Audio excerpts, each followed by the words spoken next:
Welcome to The Explainer. We all think we know the story of money, right? That it was invented to stop us from awkwardly having to trade a cow for a bunch of chickens. But what if that entire story is a myth? Yeah, that familiar story we all learned in school, that money was invented just to make barter easier, it's a neat little tale. But the actual historical evidence? Well, that tells a very different and, frankly, a far more fascinating story. So on one side, you've got that simple barter myth, but on the other, that's the reality. It wasn't a simple solution at all. It was a complex revolution born from this collision of administration, religious practices, and pure state power. It wasn't about convenience, you see. It was really about control. Okay, so to really understand how coins were born, we need to take a trip back in time. We're going to the 7th century BC, to a kingdom called Lydia, in what is now modern-day Turkey.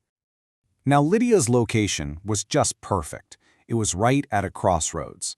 To the east, you had these massive, centralized empires running their economies on ledgers. And to the west, you had the Greek city-states, all about maritime trade. This unique spot, right in the middle, is where the magic is about to happen.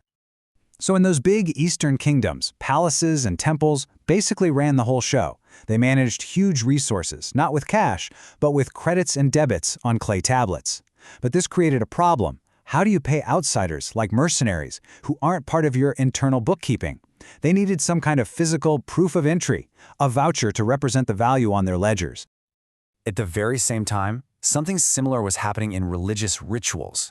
These were huge economic events. After a big sacrifice, you had all this meat to distribute. But meat spoils, right? So temples would issue tokens, like these iron spits called an obolos, which was basically your claim check for a future share of the meat. It's a token representing future value. So here's the crucial point. You've got these two big ideas converging: the government's administrative need for a voucher and the religious practice of using tokens. When those two streams finally met, they created something completely new. And this is it, the world's first coin in the Western tradition, the Lydian electrum. It was made from a natural mix of gold and silver they literally just scooped out of riverbeds. The thing is, because it was a natural alloy, the actual value of the metal was different in every single coin.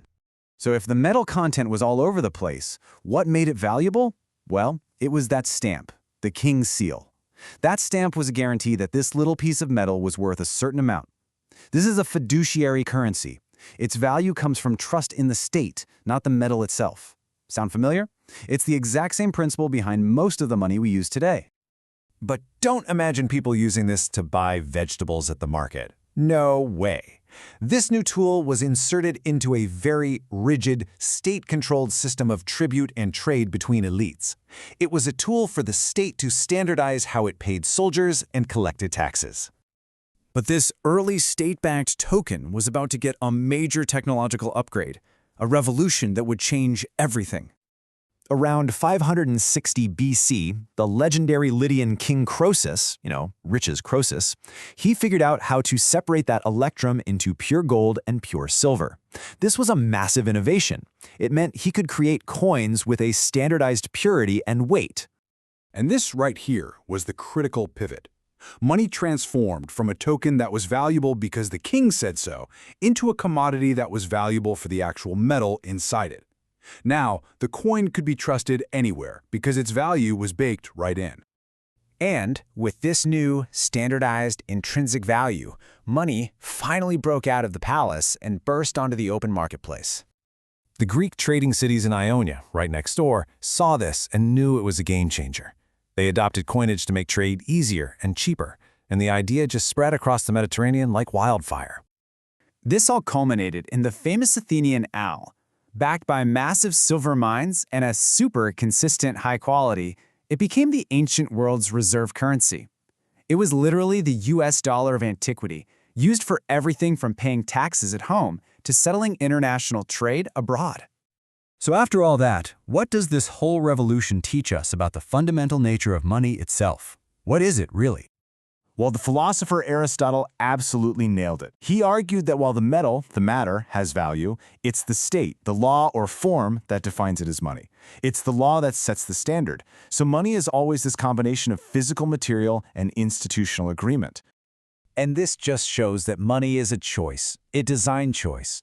Athens chose silver coins to build a commercial empire. Meanwhile, its rival, Sparta, used these heavy, clunky iron bars precisely to discourage people from getting rich and to limit foreign contact. Money is never neutral. It's always a tool of social design. So let's bring it all home. The invention of coinage was never a simple fix for barter. It was a massive institutional revolution that brought together bureaucratic ledgers, religious rituals, new technology, expanding trade, and, of course, political authority. The Lydian invention wasn't just a piece of metal. It was a portable instrument of power. It was the standardization of trust itself, turning a mark in a dusty ledger into a physical object that would lay the foundation for our entire global economy. This whole history shows us that money is a technology we designed to shape our world. And that leaves us with a pretty big question. What kind of money should we be designing for our future? That's our explainer for today. Thank you for watching. This explainer was based on the groundbreaking research of Sang-K Yu of the Institute for Political and Economic Alternatives.